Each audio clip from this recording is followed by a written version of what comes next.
Hi all welcome to SSC Malayali. അപ്പോൾ SSC എക്സാമിൻ്റെ 2026 calendar already ഔട്ടായിട്ടുണ്ടായിരുന്നു. പക്ഷേ അതിൽ കൃത്യമായിട്ട് എന്ന് എക്സാം നടക്കും അല്ലെങ്കിൽ എന്നാണ് നോട്ടിഫിക്കേഷൻ വരിക എന്നുള്ള ഡേറ്റ് ഒന്നും ഉണ്ടായിരുന്നില്ല. അപ്പോൾ നമ്മളെല്ലാവരും കാത്തിരിക്കുന്ന പരീക്ഷകളാണ് CGL, CHL, MTS ഒക്കെ അല്ലേ. ഇതിൻ്റെയൊക്കെ നോട്ടിഫിക്കേഷൻസ് ഇന്ന മാസങ്ങളിൽ വരും എന്നല്ലാതെ കൃത്യമായിട്ടൊരു ഡേറ്റ് വന്നിട്ടുണ്ടായിരുന്നില്ല. പക്ഷേ ഇപ്പോൾ SSCൻ്റെ സൈറ്റിൽ അത് അപ്ഡേറ്റഡ് ആയിട്ടുണ്ട്. അപ്പോൾ അതിനെപ്പറ്റി ചെറിയൊരു അപ്ഡേറ്റ് നിങ്ങൾക്ക് തരാൻ വേണ്ടിയിട്ടാണ് ഈ ഒരു വീഡിയോ. ഒരു ഷോർട്ട് ആയിട്ടുള്ള വീഡിയോ ആണ്, കംപ്ലീറ്റ് കാണുക. അപ്പോൾ നമുക്കറിയാം നമ്മുടെ CGLൻ്റെ നോട്ടിഫിക്കേഷൻ മാർച്ച് മാസത്തിൽ വരും എന്ന് മാത്രമേ കഴിഞ്ഞ കലണ്ടറിൽ, ഇപ്പോൾ നിങ്ങൾ കലണ്ടർ എടുത്ത് നോക്കിയാൽ അതേ ഉണ്ടാവുള്ളൂ. ചിലപ്പോൾ ഞാൻ ഈ വീഡിയോ നിങ്ങൾ ചെയ്യുന്നതിന് മുമ്പ് ചിലപ്പോൾ ഒഫീഷ്യലായിട്ട് ചിലപ്പോൾ കലണ്ടർ വന്നിട്ടുണ്ടാവും. പക്ഷേ ഇത് നമ്മുടെ വെബ്സൈറ്റിൽ നിന്ന് അപ്ഡേറ്റ് ആയിട്ടുള്ള കലണ്ടറാണ്. നോക്കിയാൽ നമ്മുടെ CGL എക്സാമിൻ്റെ എഴുതി നോക്കിയേ, combined graduate level exam March മാസത്തിൽ നിന്നാണ് പറഞ്ഞിരുന്നായിരുന്നു. ഇപ്പോൾ നോക്കിയേ കൃത്യമായ ഡേറ്റ് വന്നിട്ട് മാർച്ച് 31 ട്യൂസ്ഡേ നമ്മുടെ കലണ്ടർ ഔട്ട് ആവുമെന്നാണ് പറയുന്നത്. അത് നിങ്ങൾക്ക് ഏപ്രിൽ 30 തേഴ്സ്ഡേ വരെ നിങ്ങൾക്ക് അപ്ലൈ ചെയ്യാനുള്ള സമയം ഉണ്ടായിരിക്കും. എക്സാം എന്ന് പറയുന്നത് മെയ് ജൂൺ, അത് മാറ്റമൊന്നുമില്ല, മെയ് ജൂൺ മാസങ്ങളിലാണ്. പിന്നെ നോക്കുകയാണെങ്കിൽ നമ്മൾ ഇമ്പോർട്ടൻ്റ് ആയിട്ട് നോക്കിയാൽ സെലക്ഷൻ പോസ്റ്റ് എക്സാമിനേഷൻ്റെ സെയിം ഡേ, സെലക്ഷൻ പോസ്റ്റിനും സെയിം ഡേ തന്നെ നോട്ടിഫിക്കേഷൻ വരും എന്നാണ് പറയുന്നത്. പക്ഷേ മെയ് ടു ജൂലൈ മാസങ്ങളിലായിരിക്കും പരീക്ഷ നടക്കുക എന്നാണ് പറയുന്നത്. ഓക്കെ, പിന്നെ നമുക്ക് ഇമ്പോർട്ടൻ്റ് ആയിട്ടുള്ള ഹയർ സെക്കൻഡറി പരീക്ഷയാണ്, അതായത് CHSL പരീക്ഷ. CHSL പരീക്ഷ നടക്കുന്നത് ജസ്റ്റ് ഒരു 1 മന്ത് ഗ്യാപ്പ് ഉള്ളൂ. CHSL പരീക്ഷ എന്ന് പറഞ്ഞാൽ CGLൻ്റെ ലാസ്റ്റ് ഡേറ്റ് മെയ് 30 ആണെങ്കിൽ ഏപ്രിൽ 30 ആണെങ്കിൽ ആ ഏപ്രിൽ 30 CHSL നോട്ടിഫിക്കേഷൻ വരും എന്നാണ് പറയുന്നത്. എന്നിട്ട് മെയ് 31 വരെ നിങ്ങൾക്ക് എന്ത് ചെയ്യാൻ പറ്റും, അത് അപ്ലൈ ചെയ്യാനുള്ള സമയം ഉണ്ടായിരിക്കും. എക്സാം എന്ന് പറയുന്നത് ജൂലൈ ടു സെപ്റ്റംബർ ആണ്. അതായത് മെയ് ടു ജൂൺ CGL ആണ്, ജൂലൈ ടു സെപ്റ്റംബർ എന്താണ് നമ്മുടെ CGL പരീക്ഷയാണ്. അതുപോലെ തന്നെ നമ്മൾ നോക്കുകയാണെങ്കിൽ മൾട്ടി ടാസ്ക് MTS പരീക്ഷ ജൂൺ 30 നോട്ടിഫിക്കേഷൻ വരും എന്നാണ് പറയുന്നത്. ജൂലൈ 31, 2026 വരെ അപ്ലൈ ചെയ്യാനുള്ള സമയം ഉണ്ടാവും. എക്സാം ഡേറ്റ് എന്ന് പറയുന്നത് സെപ്റ്റംബർ ടു നവംബർ ആണ്. അപ്പോൾ ഓരോ പരീക്ഷ ഒന്നിന് പിറകെ ഒന്നായിട്ട് വരുന്നുണ്ട്. പിന്നെ അടുത്ത് നോക്കുകയാണെങ്കിൽ GD പരീക്ഷ 2027 GD പരീക്ഷ എപ്പോഴാണ് നടക്കുന്നത് വെച്ചാൽ നോട്ടിഫിക്കേഷൻ വരുന്നത് സെപ്റ്റംബർ 30 ഒക്ടോബർ 31 വരെ നിങ്ങൾക്ക് എന്ത് ചെയ്യാൻ പറ്റും, അപ്ലൈ ചെയ്യാൻ പറ്റും. അടുത്ത വർഷം 2027 ജനുവരി മാർച്ച് മാസങ്ങളിലായിരിക്കും പരീക്ഷ ഉണ്ടായിരിക്കും. കാരണം ഇപ്പോൾ ഈ GD പരീക്ഷ നടക്കാൻ പോകുന്നേ ഉള്ളൂ.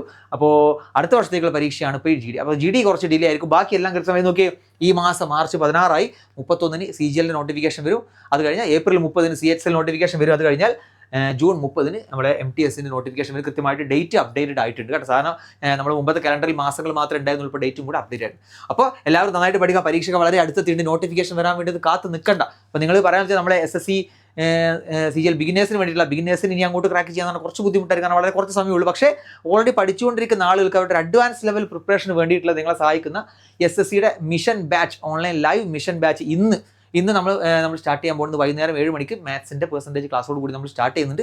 അപ്പോൾ നമ്മൾ ഓൾറെഡി ഓഫ്ലൈൻ ബാച്ചിലാണ് സ്റ്റാർട്ട് ചെയ്തിട്ടുണ്ടായിരുന്നു, ഓൺലൈൻ ആയിട്ടാണ് നമ്മൾ സ്റ്റാർട്ട് ചെയ്യുന്നത്. അപ്പോൾ നിങ്ങൾ താല്പര്യമുള്ള ആളുകൾ നമ്മുടെ SSC മലയാളി ആപ്ലിക്കേഷൻ ഡൗൺലോഡ് ചെയ്യുക. അതിൽ നിങ്ങൾക്ക് കയറിയാണ്ടോ ജസ്റ്റ് 1490 രൂപയുള്ളൂ. ആ കോഴ്സ് കൊടുത്തിട്ട് നിങ്ങൾക്ക് പർച്ചേസ് ചെയ്യാം. നിങ്ങൾക്ക് അതിൽ മോക്ക് ടെസ്റ്റ് കാര്യങ്ങൾ ക്ലാസ്സുകളൊക്കെ നിങ്ങൾക്ക് അതിൽ അവൈലബിൾ ആയിരിക്കും. ലൈവ് ആയിട്ടായിരിക്കും ക്ലാസ്സുകളൊക്കെ നിങ്ങൾക്ക് ഉണ്ടാവും. കൃത്യമായി ഡൗട്ട് ക്ലിയർ ചെയ്യാനുള്ള സൗകര്യം ഉണ്ടായിരിക്കും കേട്ടോ. കാരണം നമുക്കിനി സമയമില്ല. മാർച്ചായി, ഏപ്രിൽ, മെയ് നോക്കിയാൽ മെയ് ജൂൺ മാസങ്ങളിലെ പരീക്ഷ വരുന്നവർ ഒരു 2-2.5 മാസം സമയത്തേ ഉള്ളൂ. അതുപോലെ തന്നെ തൊട്ട് പിന്നാലെ ആര് വരുന്നുണ്ട്, CHSL പരീക്ഷയും വരുന്നുണ്ട്. അപ്പോൾ അടുപ്പിച്ച് നമുക്ക് പരീക്ഷകൾ വരികയാണ്. ഇതിൻ്റെ അടുത്ത് തന്നെ ഇപ്പോൾ നോക്കിയാൽ NTPC പരീക്ഷ സ്റ്റാർട്ട് ചെയ്തിട്ടുണ്ട്. അതുപോലെ തന്നെ NTPCൻ്റെ അണ്ടർ ഗ്രാജുവേറ്റ് പരീക്ഷ വരാനുണ്ട്. ഒരുപാട് പരീക്ഷകൾ നമുക്ക് ഈ ഒരൊറ്റ സിലബസിൽ നമുക്ക് കവർ ചെയ്യാൻ പറ്റുന്നുള്ളൂ. അപ്പോൾ എല്ലാവരും പ്രിപ്പറേഷൻ വളരെ നല്ല രീതിയിൽ മുന്നോട്ട് കൊണ്ടുപോകുക, ഡിലേ ആക്കാതിരിക്കുക. നോട്ടിഫിക്കേഷൻ വരുന്നതിന് വേണ്ടി ഇങ്ങനെ എല്ലാ വർഷവും വെയിറ്റ് ചെയ്യേണ്ട ആവശ്യമില്ല. നോട്ടിഫിക്കേഷന് വേണ്ടി വെയിറ്റ് ചെയ്യുന്നവരാണ് ഈ എക്സാമിന് പിറകോട്ട് പോകുന്നവർ. നോട്ടിഫിക്കേഷൻ വരുന്നതിൻ്റെ മാസങ്ങൾക്ക് മുമ്പേ പ്രിപ്പയർ ചെയ്ത് തുടങ്ങിയ ഒരുപാട് ആളുകളുണ്ട്. അവരാണ് റാങ്ക് ലിസ്റ്റിൽ കയറുന്നതൊക്കെ മനസ്സിലാക്കുക. അപ്പോൾ നിങ്ങൾ ഇനിയും ഡിലേ ആക്കി കഴിഞ്ഞാൽ നിങ്ങൾക്ക് 2027 CGL പരീക്ഷ വേണ്ടി വരും നോക്കാൻ. അപ്പോൾ അതുകൊണ്ട് ഇനി അധികം ഡിലേ ആക്കാതെ ഈ വർഷത്തെ പരീക്ഷയ്ക്ക് തന്നെ പഠിച്ചു കൊടുക്കാൻ പറയാൻ കാരണം, ഇപ്പോൾ ഈ കഴിഞ്ഞ CGL പരീക്ഷ Tier 2 പരീക്ഷ ജനുവരി 19 കഴിഞ്ഞത്. അപ്പോൾ അതൊക്കെ കഴിഞ്ഞിട്ട് മടി പിടിച്ച് നിൽക്കുന്ന ആളുകൾ ഉണ്ടാവും ഇപ്പോഴും. അല്ലെങ്കിൽ കുറച്ച് മാർക്കിന് ഔട്ടായി, അല്ലെങ്കിൽ കുറച്ച് മാർക്ക് കുറഞ്ഞതുകൊണ്ട് ഡെസ്പായിരിക്കുന്നത്, ഇനി ഞാൻ പഠിക്കുന്നില്ല എന്നൊക്കെ പറഞ്ഞിരിക്കുന്ന ആളുകളുണ്ടാവും. നിങ്ങൾ പറയാനുള്ളത് ആ പരീക്ഷ കഴിഞ്ഞിട്ട് 2 മാസം കഴിഞ്ഞു കേട്ടോ. ഇപ്പോഴും നിങ്ങൾ അടുത്ത പരീക്ഷയ്ക്ക് പ്രിപ്പറേഷൻ തുടങ്ങിയിട്ടില്ലെങ്കിൽ നിങ്ങൾ ബാക്കിലോട്ട് പോയി കഴിഞ്ഞാൽ മുന്നോട്ട് കയറി വരാൻ ഇഷ്ടംപോലെ ആളുകൾ ബാക്കിലുണ്ട്. ഞാൻ എപ്പോഴും പറയുന്നതാണ്, നിങ്ങൾ കേന്ദ്ര ഗവൺമെൻറ്റിന് നിങ്ങൾ വേണമെന്നൊരു നിർബന്ധമില്ല. നിങ്ങൾക്കാണ് കേന്ദ്ര ഗവൺമെൻറ് ജോലി വേണ്ടത്. അപ്പോൾ ആ ഒരു ഓർമ്മയിൽ പഠിച്ചുകൊള്ളാം. നിങ്ങൾ പഠിച്ചില്ല, ഞാനിനി പഠിക്കുന്നില്ല, SSCനോടുള്ള വാശി കയ്യോ എനിക്ക് കിട്ടുന്നില്ല, അതുകൊണ്ട് എനിക്ക് വയ്യ പഠിക്കാൻ, ഞാൻ വേറെ എങ്ങോട്ടിൽ പോകാമെന്ന് പറഞ്ഞാൽ ആർക്കും നഷ്ടമല്ല, നഷ്ടം നമുക്ക് മാത്രമേ ഉള്ളൂ. നിങ്ങൾ പഠിച്ച് ഇത്രയും ലെവൽ എത്തിയ ആളുകൾ ഈ ഒരു സമയത്ത് ബാക്കോട്ട് പോകാമെന്ന് പറഞ്ഞാൽ നിങ്ങൾ ചെയ്യുന്ന ഏറ്റവും വലിയ മണ്ടത്തരമാണ്. അപ്പോൾ നിങ്ങൾ ഓൾറെഡി പഠിച്ച് Tier 2 ഒക്കെ എഴുതിയ ആളുകളോട് എനിക്ക് പറയാനുള്ളത്, ഒരു 2 മാസം 2.5 മാസം ഒന്നും കൂടെ പ്രിപ്പയർ ചെയ്ത് കഴിഞ്ഞാൽ പ്രിലിംസ് കഴിയും. അത് കഴിഞ്ഞ് ഒരു 3-3.5 മാസം കൂടെ കഴിഞ്ഞാൽ മെയിൻസ് വരും. ഇപ്പോൾ നിങ്ങൾ നന്നായിട്ട് പഠിക്കുകയാണെങ്കിൽ 6 മാസത്തിനുള്ളിൽ നിങ്ങൾക്ക് ഈ വർഷത്തെ പരീക്ഷയും കൂടെ കംപ്ലീറ്റ് ചെയ്യാൻ പറ്റും. വളരെ നല്ല ഈ ഒരു പ്രിപ്പറേഷനിൽ തന്നെ പോവുകയാണെങ്കിൽ, ഇതിലും നല്ല പ്രിപ്പറേഷനിൽ പോവുകയാണെങ്കിൽ ഈ വർഷം തന്നെ നന്നായിട്ട് പരീക്ഷ ക്ലിയർ ചെയ്യാനുള്ള ഒരു ഓപ്പർച്യൂണിറ്റിയാണ് നിങ്ങളുടെ മുമ്പിലുള്ളത്. കാരണം ഈ വർഷത്തെ പരീക്ഷ കഴിഞ്ഞാൽ ചിലപ്പോൾ ഒരു ജൂൺ, ജൂലൈ അല്ലെങ്കിൽ ഓഗസ്റ്റ്, സെപ്റ്റംബർ പരീക്ഷ കഴിഞ്ഞാൽ പിന്നെ അടുത്ത പരീക്ഷ വരാൻ അടുത്ത ജൂൺ ആവും. ഒരുപാട് സമയം ഡിലേ വരും. പക്ഷേ ഈ വർഷത്തെ 2 പരീക്ഷകൾ എന്ന് പറഞ്ഞാൽ അത്ര വലിയ ഡിലേ ഇല്ല.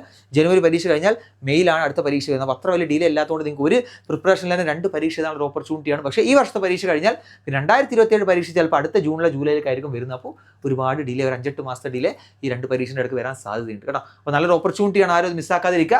മാർച്ച് 31 ഡേറ്റ് ഉണ്ട്, ഒരു മാസത്തെ ഡേറ്റ് ഉണ്ട്. നല്ല രീതിയിൽ നോക്കിയാൽ നോട്ടിഫിക്കേഷനൊക്കെ എല്ലാവരും പ്രിപ്പയർ ചെയ്ത് വെക്കുക. പറ്റുന്ന ആരെങ്കിലും നിങ്ങളോട് ഞാൻ പല ഭാഷകൾ പറയുന്നത് വെച്ചാൽ ഏതെങ്കിലും റിസർവേഷൻ OBC ഒക്കെ ഉള്ള ആളുകളാണെങ്കിൽ ഇപ്പോൾ തന്നെ സർട്ടിഫിക്കറ്റ് എടുത്ത് വെക്കുക. അതായത് നോട്ടിഫിക്കേഷൻ ടൈമിൽ വാലിഡ് ആയിട്ടുള്ള സർട്ടിഫിക്കറ്റ് നിങ്ങൾക്ക് വേണം. അപ്പോൾ നിങ്ങൾ ഈ പരീക്ഷയ്ക്ക് ഈ വരുന്ന CGL, CHL, MTS നിങ്ങളൊരു സർട്ടിഫിക്കറ്റ് ഈ വർഷത്തേക്ക് എന്ത് ചെയ്യുക, പുതുതായിട്ടൊന്ന് എടുത്ത് വെക്കുക. ഓൾറെഡി കയ്യിൽ ഇപ്പോൾ വാലിഡ് ആയിട്ടുള്ള അല്ലെങ്കിൽ നോട്ടിഫിക്കേഷൻ ടൈമിൽ വാലിഡ് ആയിട്ടുള്ള സർട്ടിഫിക്കറ്റ് ഉണ്ടെങ്കിൽ അവരത് വെച്ചാൽ മതി. അല്ലാത്തവർ എന്ത് ചെയ്യുക, ഒരു സർട്ടിഫിക്കറ്റ് ഒന്ന് എടുത്ത് വെക്കുക. വെറുതെ അതിനൊന്നും സമയം കളയാൻ നിൽക്കേണ്ട. ആ ഒരു നോട്ടിഫിക്കേഷൻ വന്ന സമയത്ത് അതിന് പിന്നാലെ ഓടി സമയം കളയാൻ നിൽക്കേണ്ട. ഇപ്പോഴേ ഫ്രീ ആണെങ്കിലും എന്ത് ചെയ്യുക, ഒരു സർട്ടിഫിക്കറ്റ് എടുത്ത് കയ്യിൽ വെക്കുക. നിങ്ങൾക്ക് ഈ പരീക്ഷകൾക്കും ഇനി വരാൻ പോകുന്ന NTPC എല്ലാ പരീക്ഷകൾക്കും എന്ത് ചെയ്യാൻ മതി, ആ ഒരു OBC സർട്ടിഫിക്കറ്റ് മതിയാവും കേട്ടോ. ഓക്കെ, എല്ലാവർക്കും all the best. Thank you.